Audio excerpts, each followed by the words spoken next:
Karthigai Deepam serial நேர்களுக்கு வணக்கம். நம்மளோட கார்த்திகை தீபம் சீரியல்ல ஒரு சூப்பரான எபிசோட் வந்துருக்குன்னே சொல்லலாம். வாங்க வீடியோக்குள்ள போய் பார்க்கலாம் என்ன நடக்குதுன்னு சொல்லிட்டு. இப்போ நம்மளோட கார்த்திக் ரேவதி இன்விடேஷன் வைக்கிறாங்க. அதாச்சு ரேவதி கல்யாணத்தை நிப்பாட்டிட்டாங்க. இந்த அவசர கல்யாணம் வேண்டாம் அப்படின்னு சொல்லிட்டு ரேவதி கல்யாணத்தை நிப்பாட்டிட்டாங்க. மயக்கம் போட்டு விழுந்துட்டாங்க அப்படின்னே சொல்லலாம். சரி, இப்போதைக்கு இந்த கல்யாணம் நின்று போச்சு. நாளைக்கு முறைப்படி மருது மாப்பிள்ளை எல்லாரும் முன்னாடியும் நம்ம சொன்ன மாதிரி தாலி காட்டட்டும் அப்படின்ற மாதிரி சாமுண்டீஸ்வரி முடிவு எடுத்திருக்காங்க. ஆடியன்ஸ் எல்லாம் நினைப்பாங்க, என்னடா இது சஸ்பென்ஸ் மேலே சஸ்பென்ஸ் வச்சு சொன்னதே பண்ணிட்டே சாவடிக்கிறாங்களே அப்படின்ற மாதிரி. ஆனால் அப்படி தான் போயிட்டுருக்கு சீரியலு. இப்போது நம்மளோட ரேவதி என்ன பண்ணுறாங்க, வழக்கம் போல் ஆஃபீஸ்க்கு போகிறாங்க. எதனால் அப்படின்னு சொல்லிட்டு கேட்கும்போது தெளிவாக நம்ம சாமுண்டீஸ்வரி எடுத்து சொல்கிறாங்க.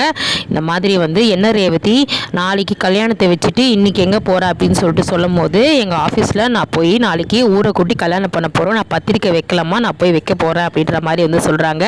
அப்போ சாமுண்டீஸ்வரி, ரேவதி பத்திரிக்கைலாம் இப்போல்லாம் இன்விடேஷன் போஸ்ட்லேயோ இல்லை ஃபோன்லேயோ அனுப்புகிறாங்க, அந்த மாதிரி எதனா அனுப்ப வேண்டியதானே, அதெல்லாம் அவ்வளோ மரியாதையாக இருக்காதுமா, நான் நேரடியாக போயிட்டு முக்கியமாக எங்கள் எம்டி சாருக்கு நான் பத்திரிக்கை வைக்கணும் அப்படின்ற மாதிரி தெளிவாக சொல்கிறாங்க. அப்போ பார்த்திங்கன்னா சரி உன்னோட இஷ்டம்னு சொல்லிட்டு விட்டுட்டாங்க.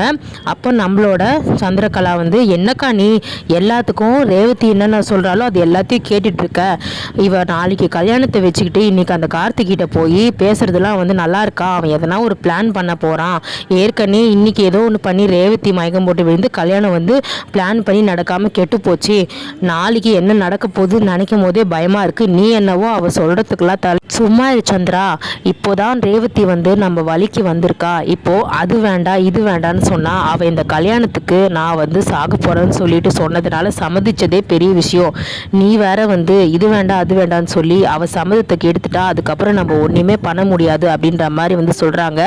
சரின்னு சொல்லிட்டு என்ன பண்றாங்க, சரிக்கா நான் கல்யாணத்துக்கான ஏற்பாடுலாம் பண்றேன் அப்படின்னு சொல்லும் போது சாமுண்டீஸ்வரி சுற்றி எல்லாரும் பார்த்துட்டு இருக்கும்போது, ஆமா சந்திரா உனக்கு எனக்கும் மட்டும்தான் இந்த கல்யாணம் நடக்கணும்னு சொல்லிட்டு அக்கறை இருக்குது, மீதி வீட்டில் இருக்க யாருக்குமே அந்த எண்ணமும் கிடையாது அக்கறையும் கிடையாது, பொண்ணு வாழ்க்கையை பற்றி எப்படி போனால் என்ன அப்படின்னு நினச்சிட்டு இருக்காங்கன்னு சொல்லிட்டு ஜாடையாக பேசிட்டு அங்கேருந்து கிளம்பிடுறாங்க. இப்போ பார்த்திங்கன்னா நம்மளோட சந்திரகலா என்ன பண்ணுறாங்க, ஃபோன் எடுத்து பேசுகிறாங்க. அப்பப்போ பார்த்திங்கன்னா ஃபோன் எடுத்து ரகசியமாக பேசுகிறத நம்ம மயில் வாகனம் நோட் பண்ணுறாரு. என்ன சின்னத்தை ஏதோ அப்பப்போ பேசுகிறாங்களே, எங்கே போய் பேசுகிறாங்க, ஏதோ ஒரு விஷயம் இருக்குது சின்னத்தை கேட்டால் அப்படின்னு சொல்கிறாங்க. அப்போ சரி என்னதான் பேசுகிறாங்கன்னு சொல்லிட்டு பார்க்கும்போது சிவராண்டி கிட்ட என்னங்க நம்ம கடத்தி வச்சுருக்கோமே அந்த தப்பிச்சு போன முருகன் அவன் கரெக்டாக இருக்கானா நம்ம அப்படின்ற மாதிரி பேசுகிறத சந்திரகலா பேசுகிறத நம்மளோட மயில் வாகனம் கேட்டுறாரு. கேட்டதுக்கப்புறம் சந்திரகலா பேசிடுறது எல்லாத்தையுமே இந்த மாதிரி கல்யாணம் நடக்கிற வரைக்கும் அவனை வெளியே விடக்கூடாது, விட்டால் பிரச்சனையாயிடும், அதே மாதிரி நம்ம குடோனில் இருக்கிற வரைக்கும் சேஃப்டியாக இருக்கா சந்திரான்னு சொல்லிட்டு நம்மளோட சிவனாண்டி சொல்கிறாரு. அதை பார்த்திங்கன்னா சந்திரகலா என்ன பண்ணுறாங்க, சரிங்க அவங்க குடோனில் சேஃப்டியாக இருந்தாலும் நாளைக்கு கல்யாணம் வரைக்கும் மெயினாக அவன் வெளியே வரக்கூடாது, இந்த கல்யாணம் நடந்தே ஆகணும், அவங்க ரேவதி காலத்தில் தாலி கட்டியே ஆகணும்னு சொல்கிற விஷயம் எல்லாமே நம்மளோட மயில் வாகனம் கேட்டுறாரு. கேட்டுட்டு கொஞ்ச நேரம் கழித்து உடனே கார்த்திகை ஃபோன் பண்ணுறாரு.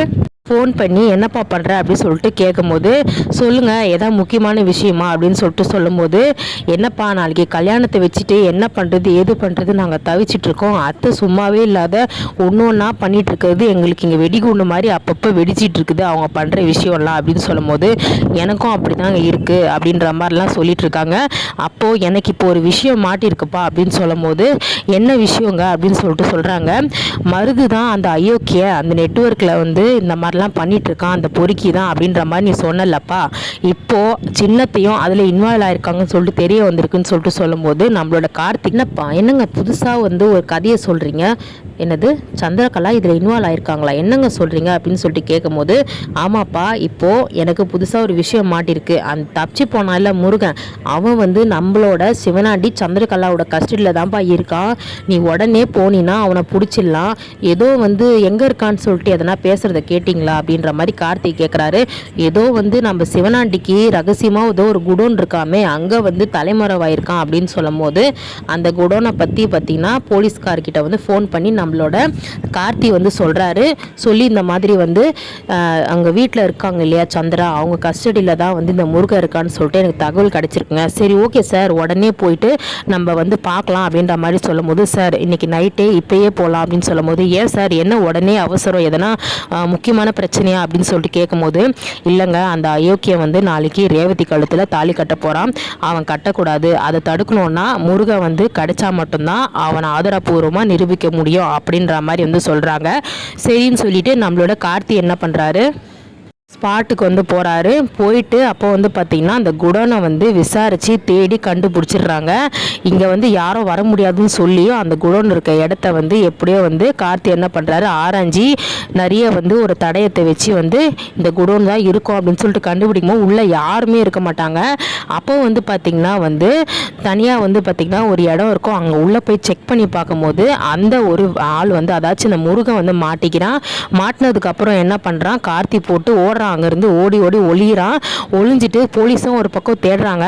அப்போது என்ன சார் அந்த பையன் மாட்டினானா, இங்கே தான் சார் இருக்கான், இப்போ தான் நான் பார்த்தேன், அவன் இங்கே இந்த சைடு எங்கேயோ ஓடிட்டான் அப்படின்னு சொல்கிறாங்க. அப்போ வந்து பார்த்திங்கன்னா சுற்றி புத்தி நம்மளோட முத்து வந்து கண்காணித்து வந்து பார்த்துட்டு முத்து ஒரு 4 போட்டு என்ன பண்ணுறாரு, துரத்தி விட்டுறாரு. அப்போது வந்து பார்த்திங்கன்னா கார்த்தி வர வந்துட்டானே, என்ன பண்ணுறதுன்னு தெரியலையே, நம்மளோட பையனுக்கு சிவனாண்டிக்கு தெரிஞ்சால் நம்மளை சாவடிச்சிருவானே அப்படின்னு சொல்லிட்டு சிவனாண்டிக்கு வந்து ஃபோன் பண்ணாமல் அங்கேருந்து எஸ்கேப் ஆயிடுறாரு. இப்போ வந்து பார்த்திங்கன்னா நம்மளோட முருகன் அந்த பையனை வந்து கார்த்தி 4 போட்டு ஒழுங்காக வந்து இந்த மாதிரி மருது வந்து தப்பானவன், என்னென்ன எவிடன்ஸ் வச்சுருக்கியோ அதை போலீஸ்கிட்ட கொடுத்துட்டு சரண்டர் ஆகிடுன்னு சொல்லிட்டு 4 போட்டு இப்போது நம்மளோட முருகனை வந்து அரெஸ்ட் பண்ணிட்டாங்க. கார்த்தி என்ன பண்ணுறாரு, சந்திரகலாவை எப்படி தெரியும், நீ எதுக்காக அவங்கக்கிட்ட தலைமறைவாயிருக்க அப்படின்னு சொல்லிட்டு கேட்குறாங்க. சார் அன்றைக்கி நீங்கள் என்னை கண்டுபிடிச்சி விரட்டிட்டு வரும்போது சிவனாண்டின்னு ஒருத்தர் வந்து என்னை பிடிச்சி தனியாக கூப்பிட்டு போயிட்டாரு. கூப்பிட்டு போய் இந்த மாதிரி கார்த்தி வந்து எதுக்காக உன்னை துரத்திட்டு வரான் அப்படின்ற மாதிரி வந்து கேட்குறாரு. இந்த மாதிரி நான் விஷயத்தை எல்லாத்தையும் சொன்னதும் வந்து நீ வந்து என்கிட்ட தலைமறைவாயிடு, நான் வந்து உன்னை கார்த்திகிட்ட வந்து காப்பாற்றுறேன்னு சொன்னதுனால தான் சார் நான் தலைமறைவாயிட்டேன் அப்படின்னு வந்து சொல்கிறாங்க. இப்போ வந்து பார்த்தீங்கன்னா சரி, அப்போது சிவனாண்டி சந்திரகலா இவங்களும் வந்து இதில் இன்வால்வ் ஆகிருக்காங்க, அதனால தான் சம்மந்தப்பட்டிருக்காங்களா அப்படின்னு சொல்லிட்டு கேட்கறதுனால, சார் எனக்கு வர கோவத்துக்கு இன்ஸ்பெக்டர் சொல்கிறாரு, வர கோவத்துக்கு அந்த சந்திரகலாவும் சிவனாண்டி யாரோ அவங்க நீங்கள் காட்டுங்க சார், உடனே அவங்கள உள்ளே தூக்கி போடுறேன் அப்படின்னு சொல்லும் போது, வெயிட் பண்ணுங்கள் சார், கண்டிப்பாக அதுக்கான நேரம் நாளைக்கு வரதான் போகுது, அப்போ நம்ம பார்த்துக்கலாம், நீங்கள் கவலைப்படாதீங்க அப்படின்ற மாதிரி வந்து சொல்கிறாங்க. அப்படின்னா ஓகே சார், நாளைக்கு அந்த பொறுக்கி வந்து இன்னொரு இதில் வந்து தாலி கட்ட போகிறானா பொண்ணு கழுத்தில், அவனை விடவே கூடாது, அவனை வந்து கண்டிப்பாக பிடிச்சி நம்ம வந்து உள்ளே வந்து வைக்கணும், இவனை ஆதாரப்பூர்வமாக வந்து என்னென்ன எவிடன்ஸ் இன்னும் வச்சுருக்கானோ எல்லாத்தையும் நிரூபிக்கணும், இன்னும் ஆளுங்கள்லாம் எங்கே நெட்வொர்க்கில் இருக்காங்கன்னு சொல்லிட்டு நம்மளே பார்க்கணும் சார் அப்படின்ற மாதிரி சொல்கிறாங்க. சரி சார், இவனை பிடிச்சதே போதும் சார், அவனை நம்ம ஆதாரப்பூர்வமாக நம்ம வெளிக்கொண்டு வரலாம் அப்படின்ற மாதிரி சொல்லிடுறாங்க. இப்போது மருது வந்து மாட்ட போகிறாரு. ஸோ நெக்ஸ்ட்டு என்ன நடக்க போகுதுன்னு சொல்லிட்டு வெயிட் பண்ணி பார்க்கலாம். தேங்க்யூ.